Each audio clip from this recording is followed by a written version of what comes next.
Fuck it, we'll do it live. That's a Yeah.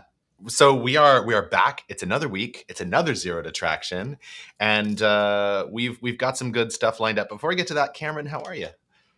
I've been better. I'm a little frustrated with some other things, but I'm excited to be in the studio today. So always having fun talking startups with you.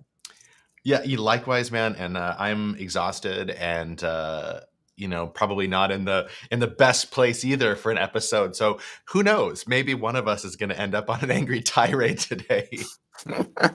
Well, I think it'll be we have a short fuse here today, and hopefully we condense it into an impactful conversation for everyone.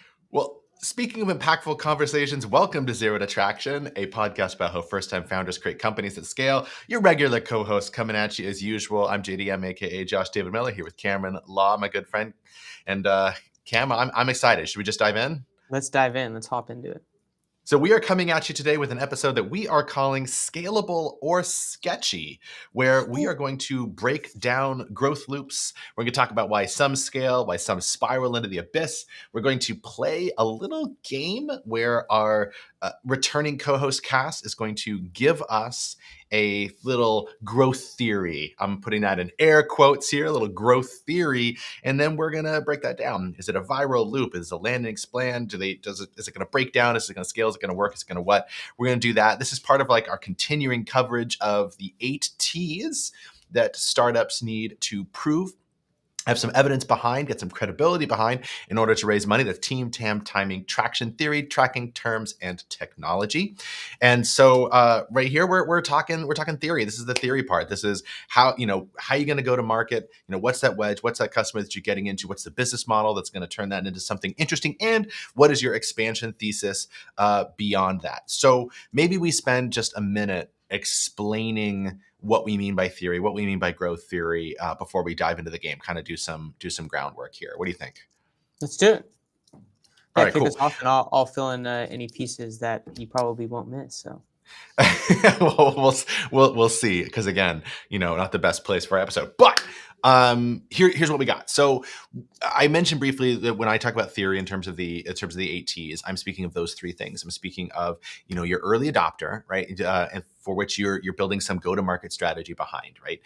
So now you have a wedge into the market, and then you have a business model that can turn that wedge into something profitable, something interesting, something theoretically scalable. And then the third component of that theory is how you actually make that scalable. What we often call your expansion thesis, like how is this going to grow 10x? So that's the theory part of this. And so when we look at that, what we're really analyzing at the end of the day is what we've come back to a bunch of times before, which are our pirate metrics. So that's acquisition, activation, revenue, retention, and referral, AARRR, or R. R. You The do pirate it better. metrics. You do it better, pirate. So maybe you win the patch. Maybe I win the patch this time. All right, I'll take it. It's just because I'm feeling a bit R today, so so it came naturally to me. So the pirate metrics, and this, like, you can describe any business, literally any business at all, with the pirate metrics. And when you define a growth theory, what you're really saying is this is how we're going to get people into. If you want to call it a funnel, you can call it a funnel. If you want to use Ashmoria's terminology, you can call it a factory. But how you're getting people into this through activation, then how you're going to get the maximum amount of what I call flow, what Ashmoria calls throughput, into this process. So you can acquire them, and then you have to get them activated. And then you have to get them to give you revenue, and you have to get them to retain, and then you have to get them to refer. And so you have this process that you have to get people through. And the success of your business is defined or is entirely determined by how much flow you can get from one stage to the next. And so when you talk about growth theory, it's really about how you're going to get customers into this process, and then how you're going to get them to progress from stage to stage to stage, and why that's going to succeed at scale. So that's when I think about growth theory, that's kind of what I'm thinking about.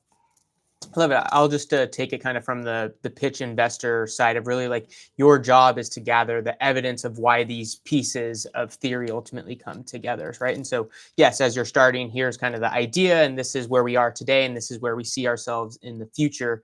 And then your job is really ultimately to gain that evidence and tell that story of why you wedging into the market with this early adopter, and then ultimately with this go-to-market strategy can penetrate more and more customers, and then that ultimately leading to that throughput or that flow that you just spoke to, JDM, and then ultimately getting to that really revenue threshold that then signals that valuation where you might have that potential exit opportunity, or now that you have that growth plan to get to where you're ultimately trying to get to. And so it's all ultimately connected to all of those things. And so you're trying to not just make up this story, but it's all rooted again in evidence and pulling back those assumptions as we go.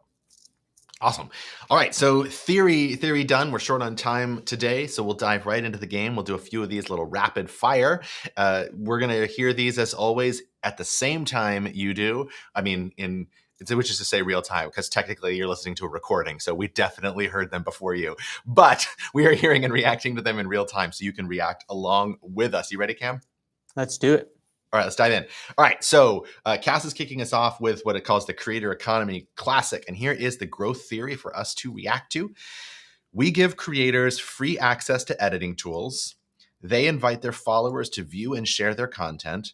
Those followers convert into new creators. The loop repeats. Our revenue comes from premium features and subscriptions for power users. All right, and I'll drop that into the chat so you can actually read it for yourself there, Cameron. But go ahead. Yeah, so I mean, I think the first thing is we've talked a lot about these kind of freemium models, and they can be challenging because you have to.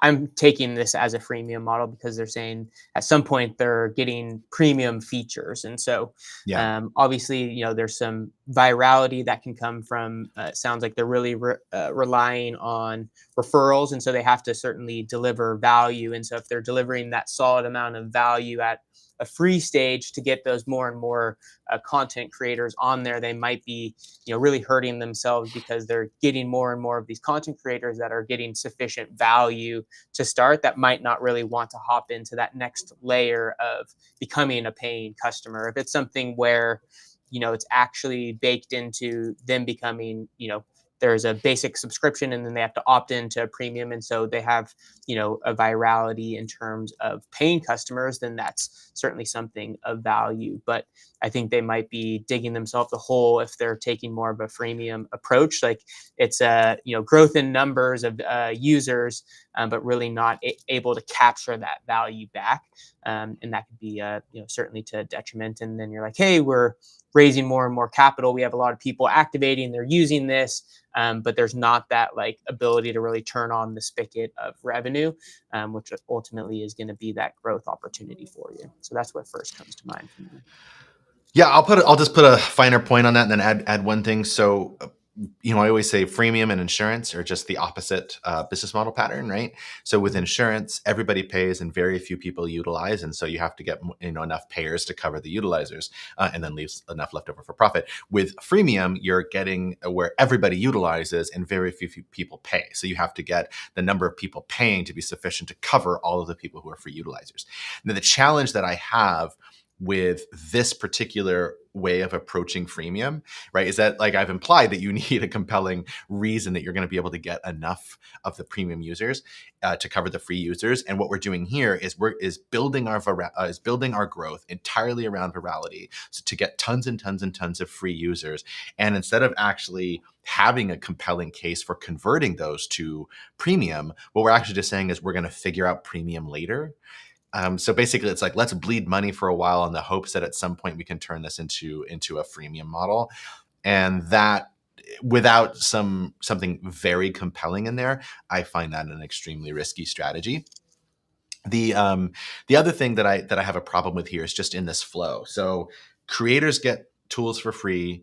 They invite their followers to view their content, and then those followers convert into new creators. So like that's doing a lot of work there. It's like, so I unless there's like some really specific case here where it's going to set it apart from other aspects of the creator economy, then my big problem, my big challenge is that less than 1% of the internet is composed of creators. And the other 99% are consuming content. And so you're trying to get 1% of an audience's 1% to have them build an audience to get 1%. Like the math is just not working out. And then that just gets you to the freemium. That's not even getting you to the premium side. So that I like the model here is just leaving a lot to be desired. And this feels like we'll make it up in volume play. Yeah, I'd share like a personal example. So I don't know, this is necessarily in the content creation, but it's I guess, creation of events. And so, for a long time, I've been I don't know if I'd call myself a power user of Eventbrite, but I was, creating a lot of events for what we run at the Carlson Center, and even before that at Social Venture Partners. And so, on average, I probably, in a year would put 100 events into this, right? And that one creates other users. Then that when they create events, they might use that platform. But as soon as they turned on this, like, you have to pay for a subscription to put an X number of events in, I immediately looked for free options elsewhere, right? And so there wasn't sufficient value that you were getting once they had to turn on that spigot of payment related to that. And so that was just one example that kind of came to mind, although content creation in a different way, that ultimately that kind of strategy, I don't know how they're doing currently, but that could be a challenge. Awesome. Should we do the next one? Yeah, let's do it. All right, diving in. All right, Cass, hit us up. Hit us here. What do we got? All right. Cass is calling this one the B2B SaaS land and expand. We sell our productivity tool to one department inside large enterprises. Internal champions advocate for it. Adjacent teams adopt it. Eventually, we expand org-wide and become the company standard. We charge per seat, so ARR grows automatically. I need to read that again. We sell a productivity tool to one department inside large enterprises. Internal champions advocate for it. Adjacent teams adopt it. Eventually, we expand org-wide and become the company standard. And we charge per seat, so our revenue grows automatically. Okay. I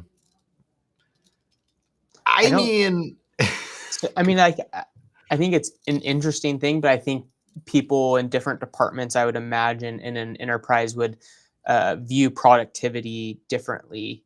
So thinking of like a sales department versus, a finance department, they're looking at what's produced in the time to production differently, and what that particular looks like. Someone scheduling a lot of meetings because they're scheduling calls, while another is like, I need to really crush these spreadsheets, right? And so I guess is that tool applicable to these different elements, or is it more of a collaboration tool? I could see where that would be a land and expand, because it's like once you get one department working with another one, there's kind of that growth opportunity in there.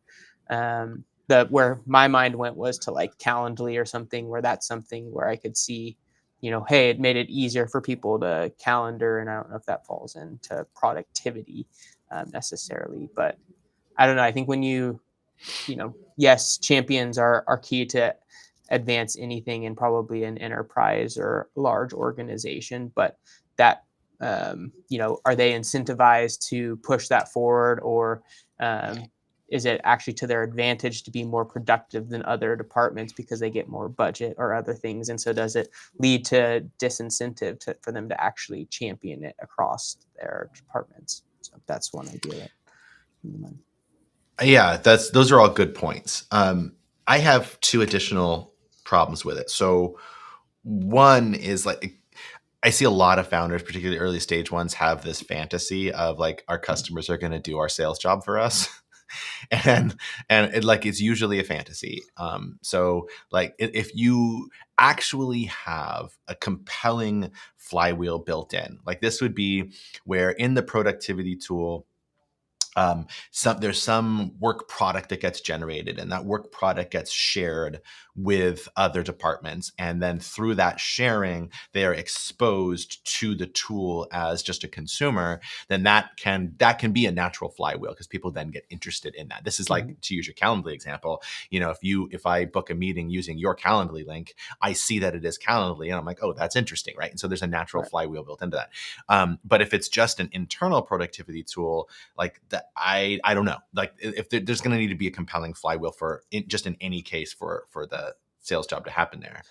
Yeah, and one of the thoughts too, and maybe this is one of the points you're going to hit on. So apologies if I had hopped in and took it, but was like that. I'm just thinking of how like budgets work as well. So it was like thinking of I think of Sac State was like, oh well, if you grow within the large enterprise, well now you're actually probably managing like 20 contracts versus it being, like, oh, well, we're just going to add on to this because it was like, no, like this is coming out of my budget versus someone else's budget. And I don't want to pay extra seats for someone else who's not in I don't get that productivity result internally. So that doesn't have value for me. That was exactly where I was going with it, because this is heavily implying that because it's like we charge per seat. So, and it's like, no, like most likely in most large enterprises that you're selling to, this is just coming out of their departmental budget. And so like if you do, even if you do sell another department, it's another contract. And like that to me is then going to limit whatever shared value might be in something like that. And it's just basic referral at that point. And so I think that there's that internal, there's a flaw in that internal logic, that's for something like that. So cool. Yeah, those are my two things. Cool. Should we do another? Yeah, let's do one more. All right, we'll do one more, and then we'll do our frivolous thoughts. Frivolity. Our frivolity. All right, here we are. Okay. Here we go. Our final one, two-sided marketplace dream.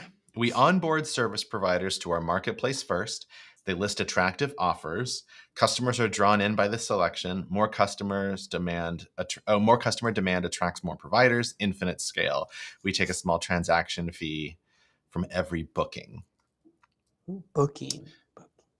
Okay, we onboard service providers. Oh, because it's service providers. So they're providing services, so it's a booking. All right. Yeah. So more service providers into the marketplace. They list their offers. Customers are drawn in by the selection. More customer demand attracts more providers. Infinite scale. Okay. Well, I mean, so like we're talking about a basic marketplace here. So like at its core, like that's fine. They're just listing the mechanics of a marketplace. But my problem is that they're assuming that the chicken and egg is an advantage as opposed to a challenge. Yeah, but it has infinite scale because there's just an abundance of opportunity out there with this. I guess the first thing that challenge I saw was actually when I see service provider is like once, if this is a recurring service that one side is getting from the market, that relationship probably would be pulled off of the platform or the marketplace after that takes place. So it like no longer is needed to go through the particular platform. And, depending on what the service being provided is like, maybe then they get enough customers and they no longer need the platform. And so you're kind of losing why people are coming there.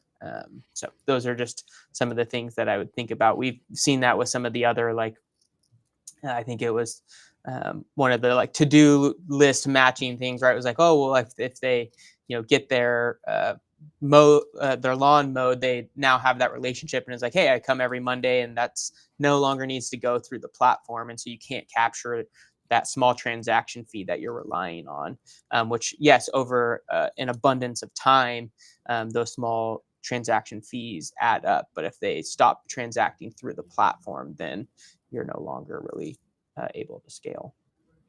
Yeah, I've seen so many service platforms, and they tend to all ignore that component of like, how do you keep them on the platform? Another thing here is that I think that there's a weird assumption. So it says we onboard service providers to our marketplace. They list their offers. Customers are drawn in by the selection, and then more customers attract more providers. My problem is, we're talking service providers. Is it really the selection? Like it's the number of providers that's attracting customers? Because usually with something like this, particularly when we talk about services, it's actually trust.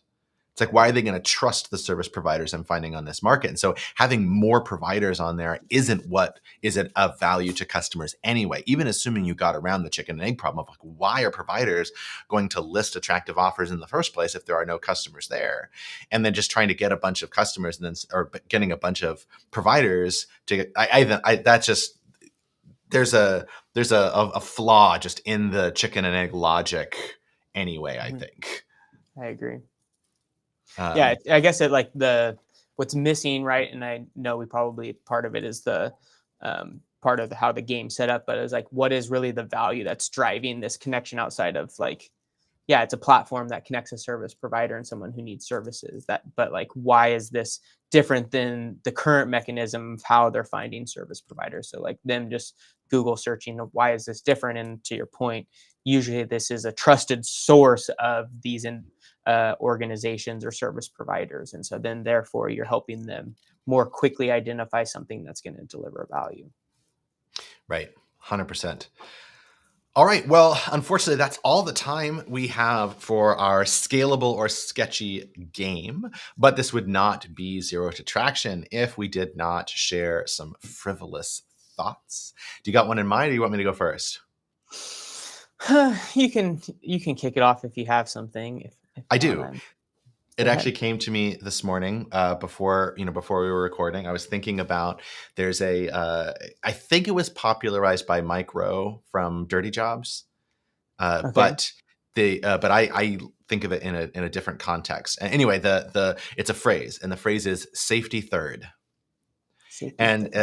Safety third. So everybody says safety first, but the problem is nobody actually means it, right? Because if safety were first, think about with driving a car. If safety were first, you wouldn't drive a car.